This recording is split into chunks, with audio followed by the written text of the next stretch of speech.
You know, maybe Uli Lomel's Boogeyman 2 wasn't that bad. We've seen the Boogeyman use his magic mirror reflections to wipe out some beach partiers, then we saw him crash a Hollywood party with toothbrushes, and now in the 1994 film, Return of the Boogeyman, we mostly see footage from the first film again. That means that, well, with the flashbacks, technically Uli Lommel wrote and directed some of this, while the new footage was written and directed by Dalen Noose, and the plot centers around poor Annie, whose dreams are being haunted by the Boogeyman, which could be interpreted as predictions, or she may just be getting psychic visions that her boyfriend will return home from the video store with a copy of the Boogeyman. It still says it's an Uli Lommel production, but again, I don't know if that's just there because of the pre-existing footage, just like how it says starring Susanna Love, despite Susanna Love not appearing in any of the new footage.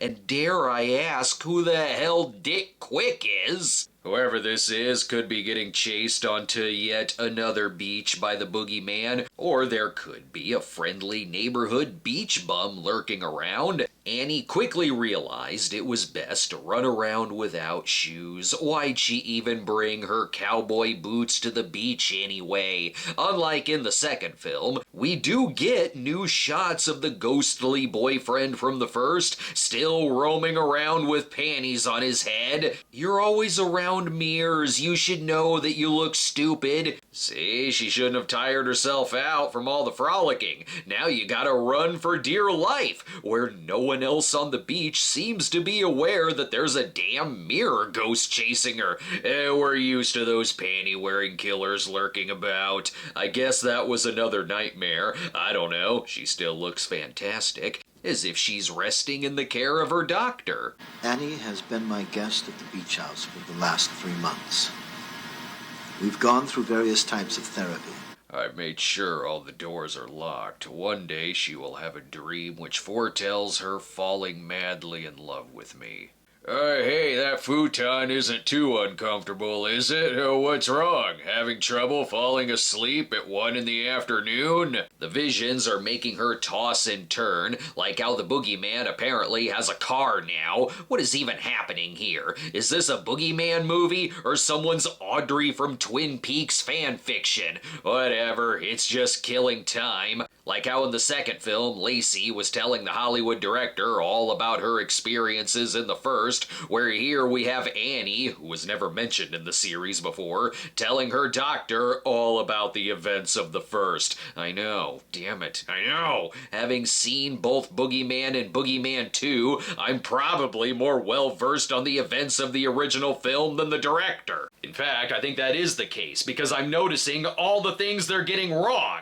Like how Annie says this is happening in 1978, when it was actually 1960. So if this is 1978, then in only 2 years, Lacey goes from looking like this to this. Can't one of these Boogeyman films talk about a better film? I don't know, Flashback to Pieces, or Don't Go in the House or something. This just keeps going with getting everything wrong.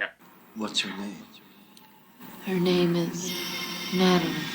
Natalie? Who the hell is Natalie? The character's name was Lacey. This movie is like someone giving a book report on something they didn't read. And then little Michael Myers held the knife up to kill his sister. No, Annie, you're getting things wrong again. She's describing all the events as they're happening, so I guess the movie works if you found the first one incredibly confusing and needed a voiceover to hold your hand through it. Not only that, we also have the doctor telling us everything we just saw. Annie and I have gone back in time to the year 1978. No, you didn't. You're only saying 1978 because it looks like John Carpenter's Halloween. This dude is just humoring her the whole time. His character's name is Dr. Ricky Love. It does feel like a sex scene will happen any minute.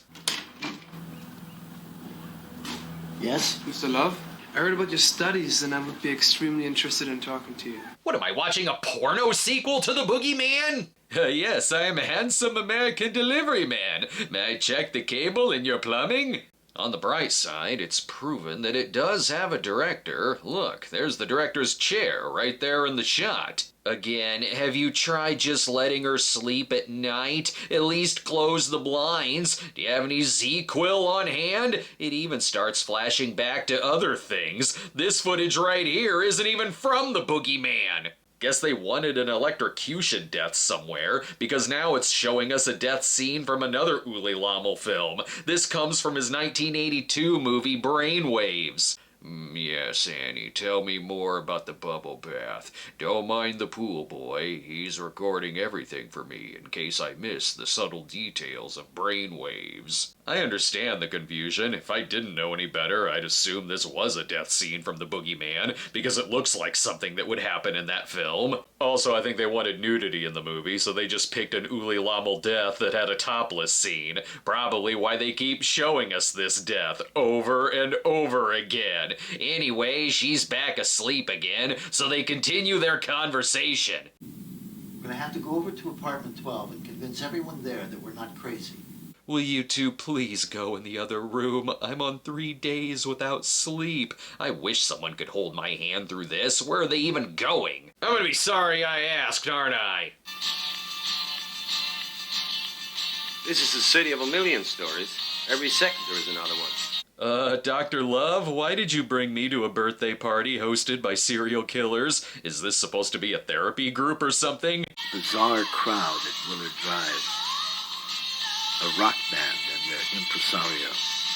That poor bastard has been thinking he's 13 years old for the past 30 years. Anyway, Fabio, just stand off to the side and look handsome. I'll just be over here comparing notes with Joe Exotic for some reason. From what I'm gathering, she's having visions that the electrocution murder is gonna happen in this house. Yeah, no shit. You've got John Gacy entertaining the guests. Of course some kind of murder is gonna happen here. This movie's interested in every single piece of footage but the new footage. Just like how it then shows us a music video they're watching.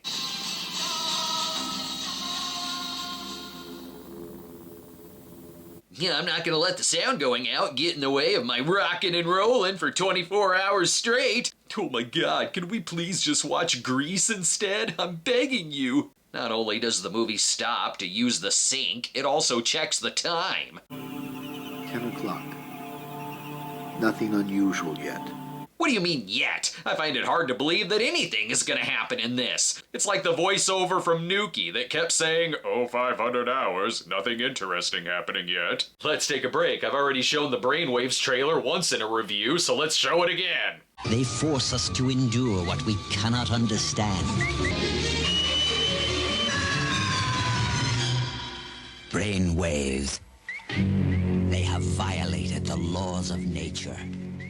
We're back, and they're getting in another day at the beach. God damn it, why does she keep bringing these shoes? They're full of sand again. Oh, and are these two together? Why not? Now it's Boy Meets Girls Waiting for a Star to Fall music video, before smashing right into, what, more footage of Brainwaves again? Why even review Brainwaves in the future? Apparently, I'm reviewing it right now. Yep, there she is, still in the tub. Not surprising. We've cut back to this footage about 5 times now. Yes, I know, he's gonna drop the radio in the tub. You don't have to show it to me in slow motion. I know where this is going, and I've never even seen Brainwaves. It's even causing the electricity to act up in the new footage. How is he supposed to listen to the Stroker Ace soundtrack if someone done ruined his damn radio? I guess Annie's Brainwaves vision was a premonition. So this was really happening, and poor Forgetful from Sesame Street discovered the body in the tub, confusingly, since it didn't actually show him in the room with the footage from 1982. Luckily for us, Joey Buttafuoco and Dan Cortez are on the case. He's so serious, he's looking right into the camera. Oh, did you think that would be the last time we saw the bathroom footage? Of course not. They have to quadruple check that her vision of the woman being electrocuted was the same woman. And then we can get back to the footage from the Boogeyman. Alright, mirror ghosts. That's what this was originally about. The homeowner has had enough of their couch surfing on his property. Now you guy over there, you're gonna end up in the same bathtub. and I'll get out of here. You invited us over. You sure you want us to leave before we cut to more footage?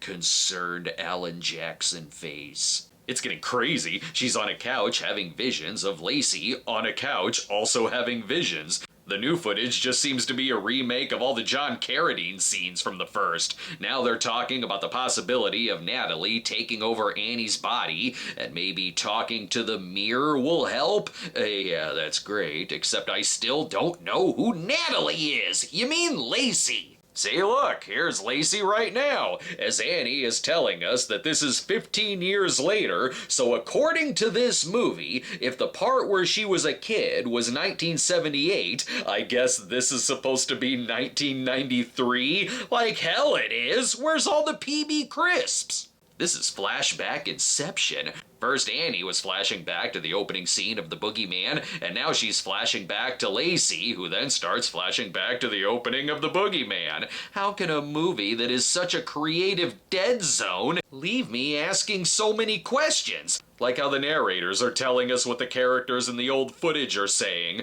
Could they not use any of the sound from the first? It is funny when they dub a new scream over her. Oh yeah, that's what she sounded like. Good news though, they can use sound, which they still talk over. They walk inside. They're now entering the living room. Yeah, that's great. We have narration telling us about the house while talking over a character who is telling them about the house. So hey, did y'all see the Cheers finale? It is 1993 after all. What do you say we all go see Pearl Jam? They're in town and I got tickets. I like how the comic relief with Timmy is still in the visions. They don't even call the killer the Boogeyman. They call him the man with no face. She's about to leave. But now, Yes? there's the man with no face. What? In this version, it's the ghost of the Mel Gibson movie that's haunting them. You should call him by his real name, the man with a panty on his head. And then they grabbed up the broken piece of the mirror, only he left one piece behind. Because he's an idiot, Doctor. The way these sequels are, I'm instantly fine with them as soon as we relive the hilarious death scenes from the first. Ooh boy, do we get to see Timmy's classic death scene again? What? You don't even show the best part from the first? You just cut to the aftermath? Okay, fine, I'll show it again myself. There, that totally makes it worth watching Return of the Boogeyman, I guess. Not really. Never before have I seen such intense preparing dinner for the evening action. Look, this is an easy fix. Just stay away from anything that has a reflection. That'll get rid of the Boogeyman in no time. Oh, and is it nap time again? Vincent, I know you have a very special relationship with Annie. You care for her.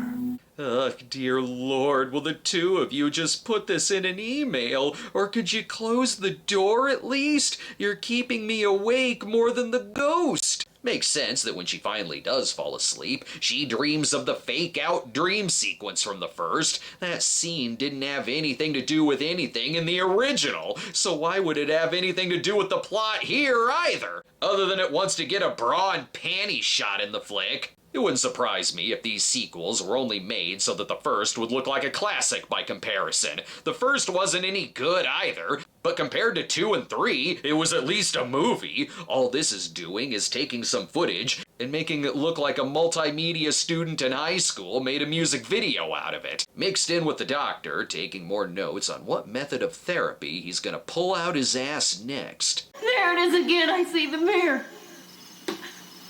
Close your eyes. What have we told you about whipping out your dick, Dr. Love? But we haven't gotten to the beach deaths yet, so I suppose that's what's on the table this time with the confusing editing. Andrea, that's it. That's her name. Andrea? Wrong again. Her name was Jenny, and I hate that I know that. This movie dares to say that it's left the second film out of continuity, not that you'd know any better anyway, but considering all the details it gets wrong about the original, I'm finding it hard to believe that even the first one is in continuity. Anyway, Doctor, I'm seeing these couples having a beach party. They were all extremely annoying. In this recap, the reflection of the shoe mirror will get them killed again, as well as the new footage of the killer controlling everything from his favorite spot under the dock. If there's one thing that does make more sense about the flashbacks here, despite all the inaccuracies, is at least here they are just visions that Annie is having, whereas in the second film, we had Lacey telling of scenes that she wasn't even present for. What's also surprising me is that I'm getting a bit more material out of this than I thought I would. I mainly picked this episode because I needed something short and easy since I'm in between conventions, so I thought, oh, something that's 90% flashback, oh, that'll be easy enough. Not realizing they try to get all frickin' artsy with it. And speaking of conventions, we do have C2E2 coming up March 27th through 29th. Then we'll be at Midwest Toy and Comic Fest in Springfield, Illinois, April 18th to 19th, plus Midwest Gaming Classic on April 24th through the 26th. Get your tickets now, and we hope to see you there. We're back. Are we gonna see that stupid car death again? I can't say exactly what. Just something. In the back seat. Doctor, why are my dreams so dumb? It's okay, we'll get the kiss of death scene again, too. Yes, very good, Annie. Never kiss someone with a knife sticking out of their mouth. Got it. Speaking of knives, maybe don't leave them sitting around someone who gets more possessed by reflections the more the movie goes on. Just like how putting the evil mirror in the room with the red horror lighting probably isn't gonna make the mirror less evil. Is it the mirror from the first? If it is, where'd you get it? And why do you have it? Oh, well, it was red in the first, so we gotta do it here too, with bonus sound effects. A piece flies into Natalie's eyes. Way to put the I have an idea sound effect in a movie with no ideas. The good thing about these flashbacks is that this is all from the climax of the Boogeyman, so I suppose that means Return of the Boogeyman is almost over too. Thank Christ. I don't know how much more I can take of their incorrect recapping. Natalie's father was dead. And so was her mother. That was not Lacey's mother and father. It was her aunt and uncle. If that was her mother, then who the hell was this at the beginning? I never thought I would see the day where I'm like, you are disrespecting the 1980 movie The Boogeyman. I just don't understand these movies. Why do the sequels have the ghost going after everyone else but the man who killed him at the beginning? I could say that this is a terrible movie, but again, it's not really a movie, so it's just a terrible recap. At least the second one had some interesting ideas about the events of the first being pitched at a Hollywood party, where the guests acted like they were in some kind of cult. It wasn't executed well, but it did feel like the director making some kind of commentary on movie producers and sequels while making a terrible sequel. Here, it's just some unrelated character saying, hey Doc, let me spend 76 minutes telling you of this dream I had. With some of the camera angles, the moody voiceovers, and the musical score,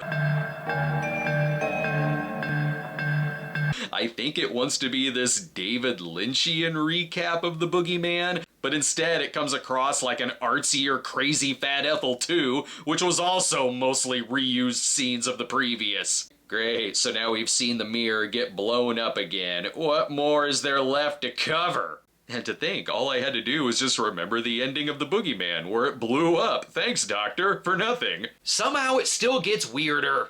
Dr. Love and Natalie set me free. Now I must try on my stockings. Yes, now I'm free to pose for every bumper ad on Cinemax. What the hell? Was this the plot? She had to get over her fear of the pantyhose ghost so she too could finally wear her stockings? Yes, that's great, Annie. You know, if you ever develop a fear of push-up bras, make sure to give me a call. And of course, the mirror ghost is still around. You didn't seriously think that just remembering the explosion scene was gonna kill me, did you? Don't know why you're keeping it all open at the end. There's no fourth film in the series, and special participation my ass, you just cut and pasted footage. Overall, I'm glad I spotlighted all 3 Boogeyman movies. Now I truly know what completely wasting my time feels like. The other 2 are at the beach, drinking and barbecuing.